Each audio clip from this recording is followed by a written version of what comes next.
y llegamos al capítulo 20, del cual estudiaremos 4 aspectos principales. Dios da a Israel los 10 mandamientos. En segundo lugar, Dios prohíbe la idolatría. Tercero, el efecto de la visita de Dios sobre el pueblo. Y en cuarto lugar, las instrucciones con respecto al altar. En el capítulo 20 de Éxodo tenemos la formulación de la ley.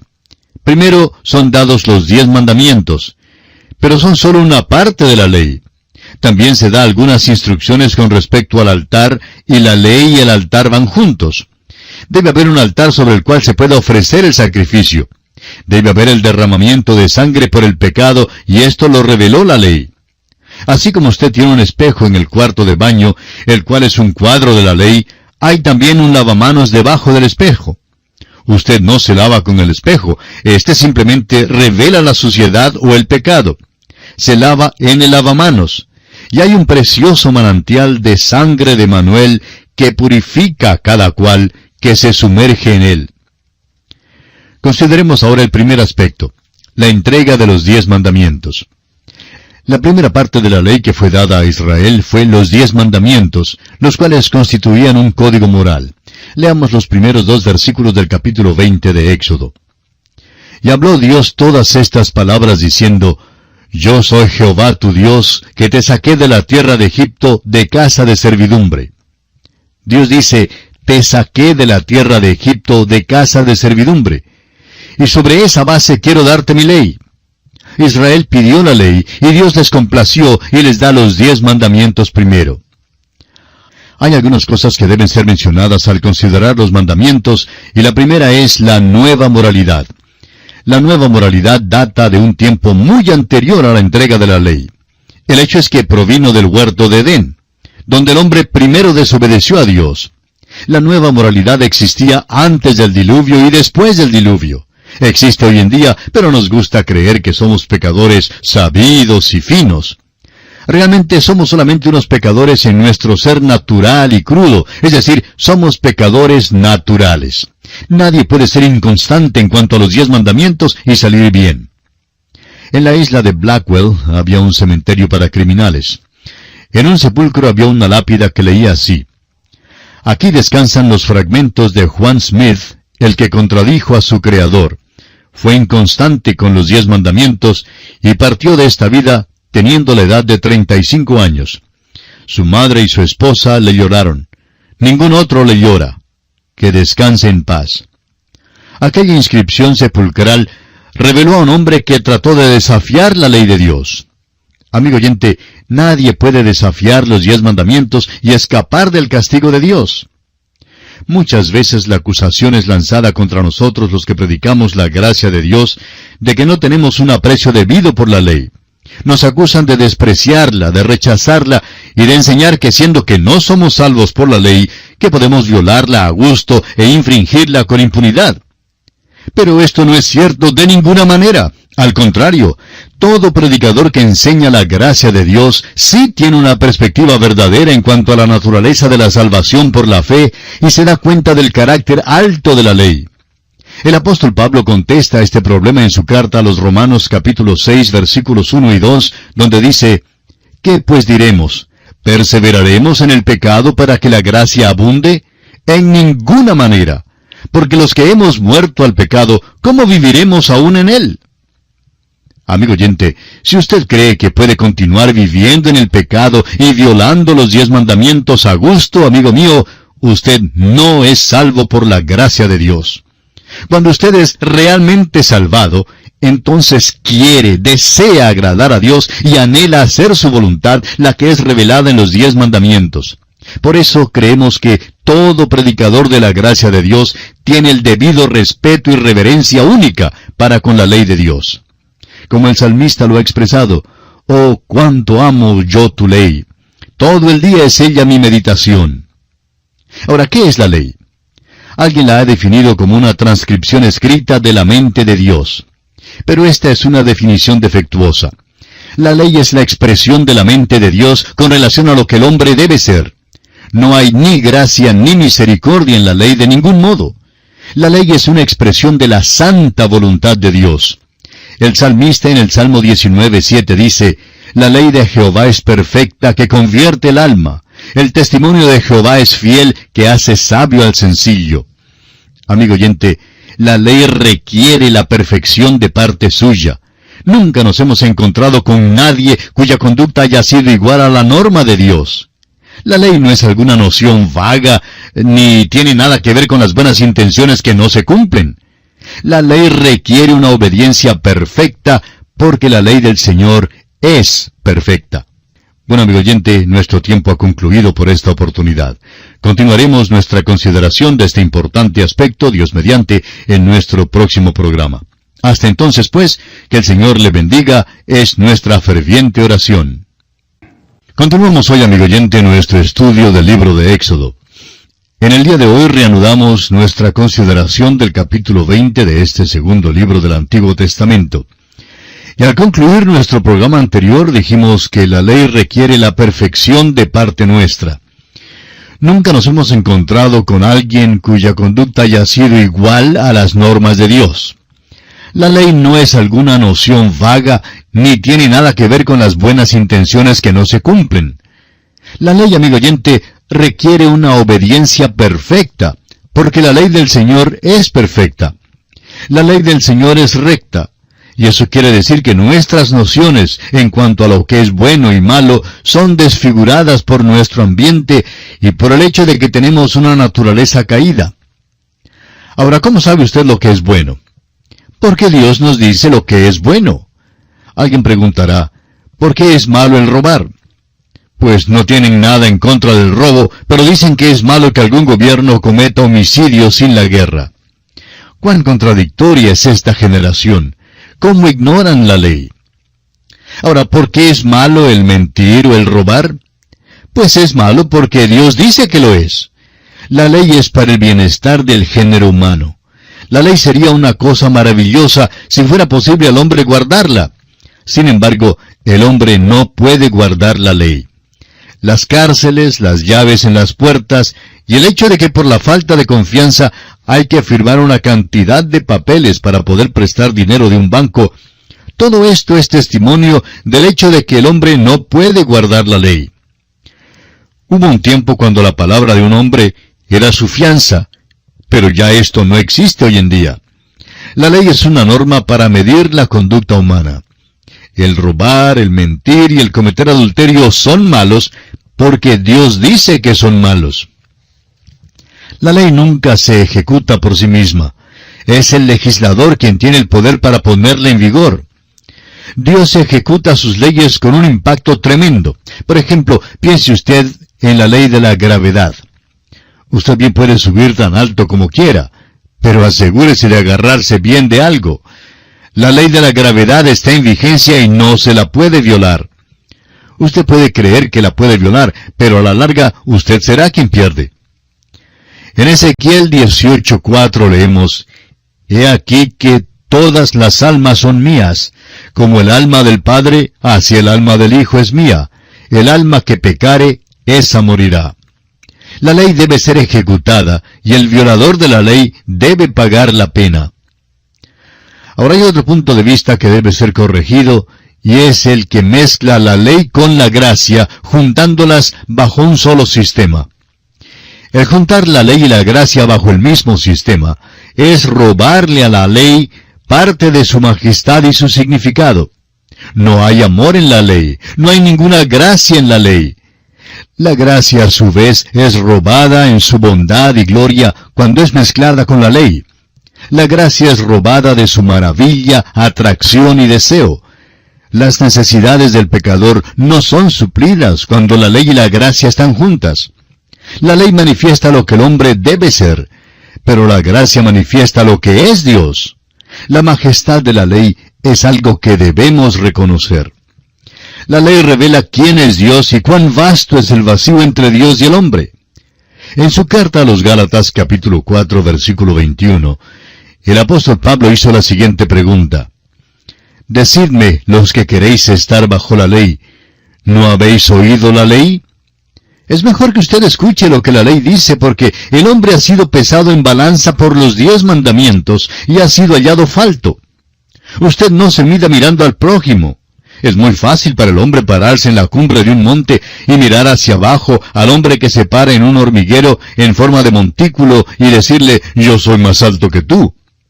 Sin embargo, amigo oyente, el hombre en la cumbre del monte no ha logrado llegar a la luna ni tampoco al cielo. Usted simplemente no es igual a lo que la norma de Dios demanda. La ley también revela quién es el hombre y su inhabilidad de llenar el vacío entre él mismo y Dios. El apóstol Pablo nos dice en su carta a los Romanos capítulo 3 versículo 19 lo siguiente: pero sabemos que todo lo que la ley dice, lo dice a los que están bajo la ley, para que toda boca se cierre y todo el mundo quede bajo el juicio de Dios. También en la misma carta a los Romanos capítulo 8 versículo 3, el apóstol Pablo dice, porque lo que era imposible para la ley, por cuanto era débil por la carne, Dios, enviando a su Hijo en semejanza de carne de pecado, y a causa del pecado, condenó al pecado en la carne. La culpa no se halla en la ley, sino en el hombre. La ley es un espejo, como ya hemos visto, que revela al hombre su condición pecaminosa. Muchas personas miran el espejo y creen que ya son buenas. Eso nos recuerda del cuento de hadas que oímos contar hace muchísimos años. Una reina miró el espejo y preguntó, «Espejo mío, te imploro que me digas quién es la más bella entre todas». El espejo empezó a decir que ella era la más bella, pero luego decidió decir la verdad y le dijo a la reina que había otra más bella que ella misma. Bueno, hoy en día muchos miran al espejo de la palabra de Dios y se dirigen a ella exactamente como hizo aquella reina. La ley nunca hizo al hombre un pecador, sino que reveló el hecho de que el hombre era pecador. Como ya hemos visto, la ley fue dada para traer al hombre a Cristo. Fue nuestro ayo para guiarnos por la mano hasta la cruz y decirnos, te falta un Salvador porque tú eres pecador. Consideraremos ahora los 10 mandamientos, y se dividen en dos grupos mayores. Una parte trata la relación del hombre para con Dios, y la otra trata la relación del hombre para con el hombre. El versículo 3 de este capítulo 20 de Éxodo dice, no tendrás dioses ajenos delante de mí. Dios condena el politeísmo, es decir, la creencia en más de un Dios. No hay mandamiento dado contra el ateísmo porque no había ateísmo en aquellos días. Los ateos empezaron a aparecer durante el tiempo del rey David y fueron llamados necios. El Salmo 53, versículo 1 dice, dice el necio en su corazón, no hay Dios. Hoy en día, el ateo puede ser profesor de una universidad y se le puede considerar muy inteligente, pero en verdad no es tan inteligente. La Escritura lo llama necio. Hay muchos ateos hoy en día porque el género humano se ha desviado en gran manera de la palabra de Dios. Dios dijo a Israel, no tendrás dioses ajenos delante de mí. Dios instruyó a la nación de esta manera porque en aquel entonces era muy difícil que un hombre mantuviera un equilibrio. En aquel día era muy popular adorar a muchos dioses. Hoy en día es popular no adorar a ningún dios. ¿Cómo ha marchado el péndulo del reloj? Lo importante que debemos notar en este versículo es el hecho que Dios condena el politeísmo.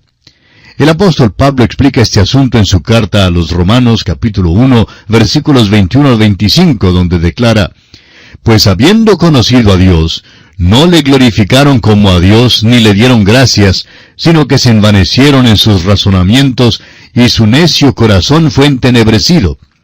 Profesando ser sabios, se hicieron necios y cambiaron la gloria del Dios incorruptible en semejanza de imagen de hombre corruptible, de aves, de cuadrúpedos y de reptiles.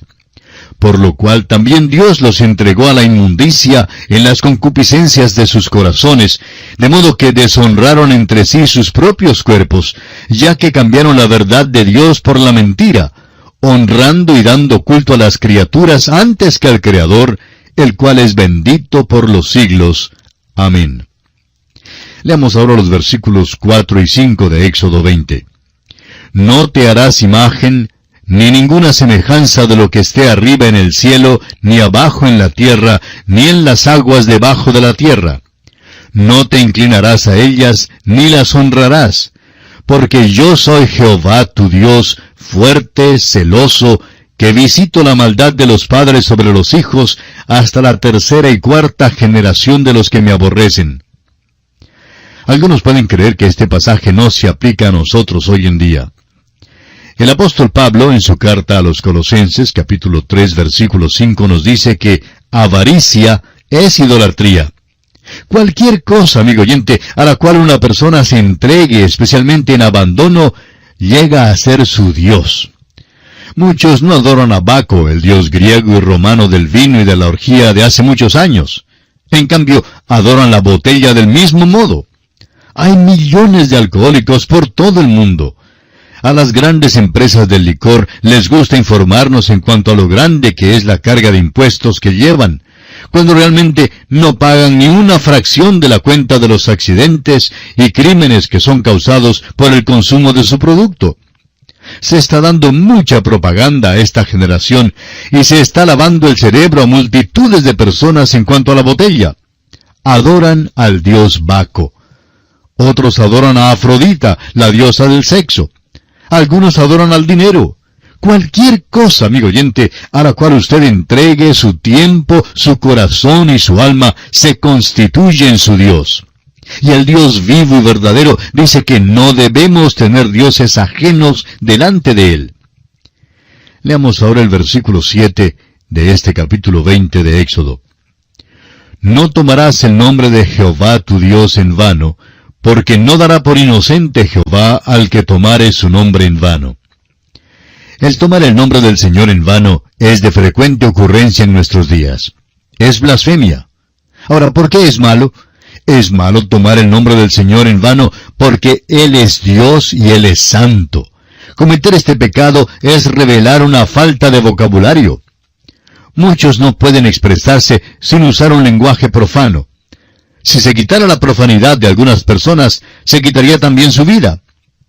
Un hombre que fue convertido maravillosamente hace algunos años, dijo una vez que cuando se convirtió, perdió más de la mitad de su vocabulario.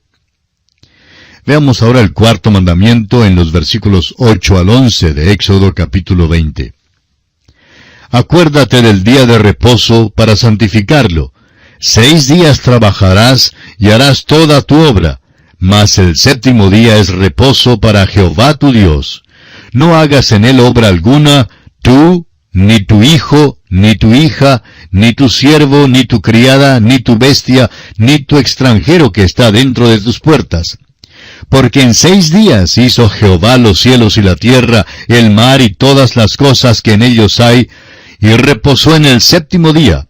Por tanto, Jehová bendijo el día de reposo y lo santificó. El día de reposo fue dado a la nación de Israel en una manera muy extraordinaria. Fue un pacto, una señal entre Dios y los hijos de Israel. No creemos que el día sea importante. Después de todos los cambios de calendario que han ocurrido, es imposible que nosotros sepamos si nuestro séptimo día es sábado o no. No creemos que lo sea, pero eso no viene al caso porque, en cuanto a nosotros se refiere, no importa cuál sea el día que observamos.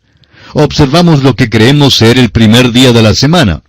Puede que sea o que no sea, pero reconocemos el primer día de nuestra semana, porque nuestro Señor Jesucristo resucitó de entre los muertos en aquel día, victorioso sobre el sepulcro, y esta es la razón por qué lo observamos.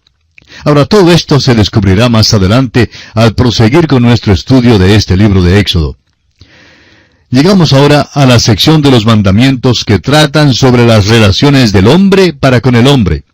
Principia en el hogar. Leamos el versículo 12. Honra a tu padre y a tu madre, para que tus días se alarguen en la tierra que Jehová tu Dios te da. El padre y la madre deben ser dignos de la honra de sus hijos. Hablaremos más en cuanto a este mandamiento más tarde. Ahora en el versículo 13 de Éxodo 20, el sexto mandamiento dice, no matarás. Este versículo es usado por muchos que se oponen a las guerras. Muchos jóvenes han hablado en cuanto a esto y dicen, no se debe matar, por eso no debo ser soldado. El mandamiento, no matarás, no fue dado a una nación, fue dado al individuo. Un hombre no debe matar a otro. Ningún hombre debe ir a un campo de batalla por su propia cuenta y matar por capricho. Nadie tiene el derecho de hacer eso. En cambio, si nuestro país nos manda ir, pues entonces estamos comprometidos para ir. A una nación le es dada la autoridad para proteger la vida humana por medio de quitar vidas humanas. Ningún individuo debe hacerse justicia por sí mismo, pero sí está comprometido a hacer lo que su nación le pide hacer en defensa de su soberanía. Si su nación le ordena que mate, entonces el individuo no es responsable del hecho de matar, sino la nación que le ha dado esa orden. Cuando una persona sirve a su país, está libre de culpa mientras cumpla su deber. Veamos ahora el 7º mandamiento en el versículo 14. No cometerás adulterio. Vivimos hoy en medio de una revolución sexual que nos ha venido por los siglos. El sexo no es nada nuevo y todavía es adulterio cuando es cometido fuera del matrimonio. Dios lo expone con toda claridad. El hombre puede creer que él ha cambiado este mandamiento, pero no lo ha cambiado. Este mandamiento todavía existe y todavía está en vigor. Siguiendo adelante, el 8º mandamiento, reflejado en el versículo 15, dice, no hurtarás. Nos gustaría dar importancia aquí al hecho de que si a usted se le permitiera cometer adulterio, entonces se le podría permitir robar y matar y todo eso. Todos los mandamientos están en el mismo paquete. Si está bien entregarse a uno, entonces debe estar bien entregarse a todos. Ahora, si uno es malo, entonces todos son malos.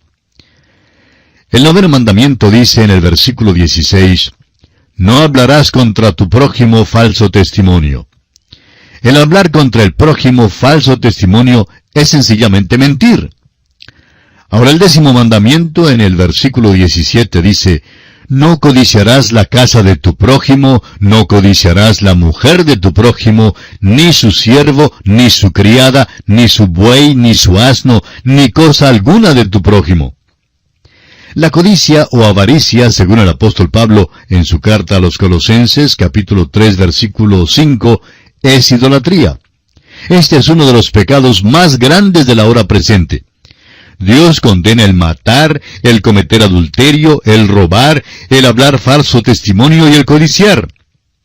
Tendremos ocasión de echar una ojeada a los 10 mandamientos de una manera diferente más adelante. Veamos ahora otro aspecto importante. El efecto de la visita de Dios sobre los israelitas.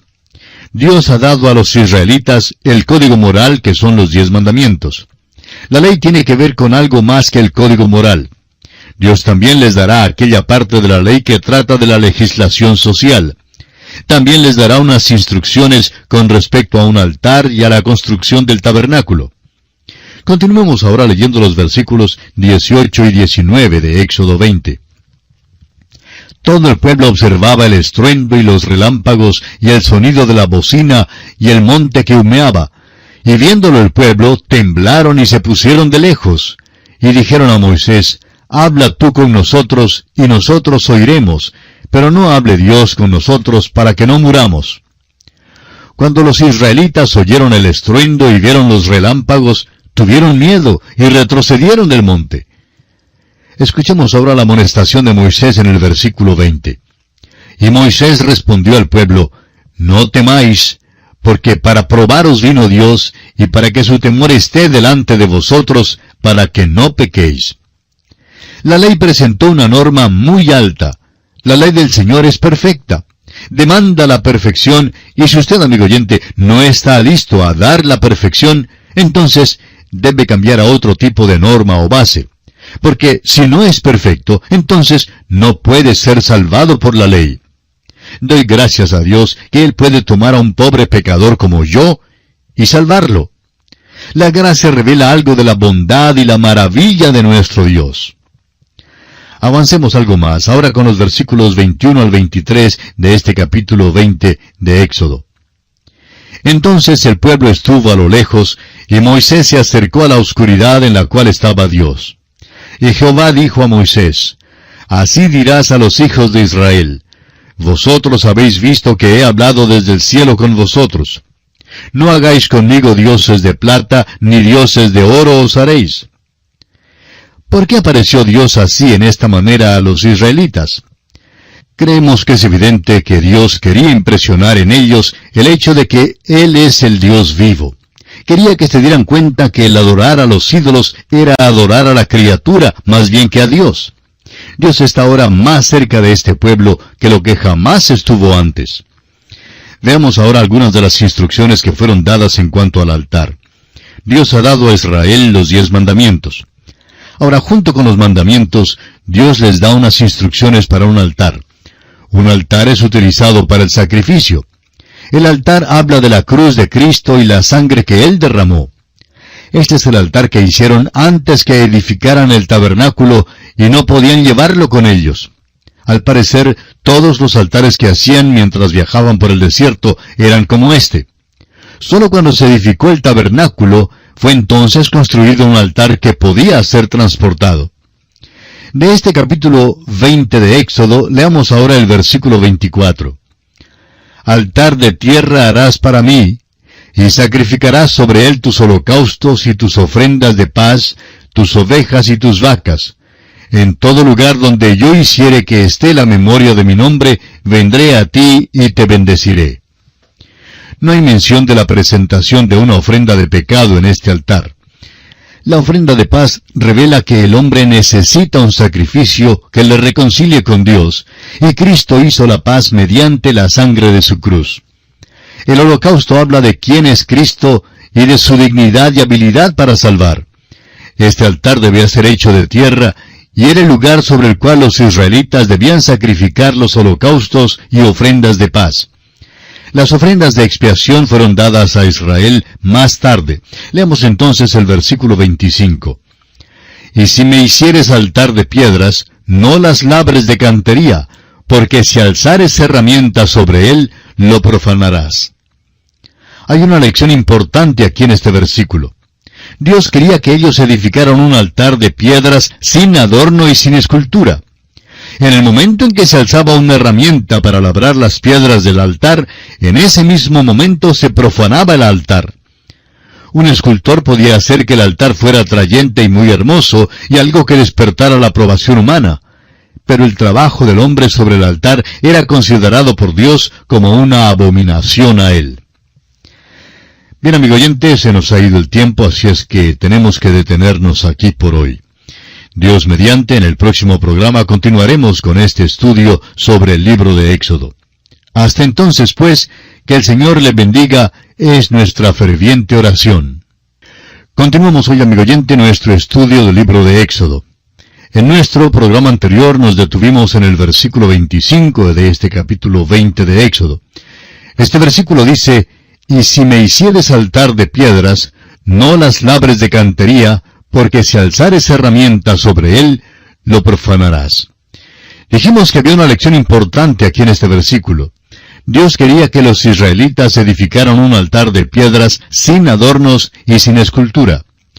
En el momento en que se alzaba una herramienta para labrar la piedra del altar, en ese mismo momento el altar era profanado. Un escultor podía hacer que el altar fuera atrayente y hermoso y algo que despertara aprobación humana. Pero el trabajo en el altar de Dios es una abominación a Dios. Hoy en día hemos ido más allá de la escultura en nuestras iglesias. Hemos llegado al lugar donde creemos que todo lo que se relaciona con la adoración tiene que ser bello.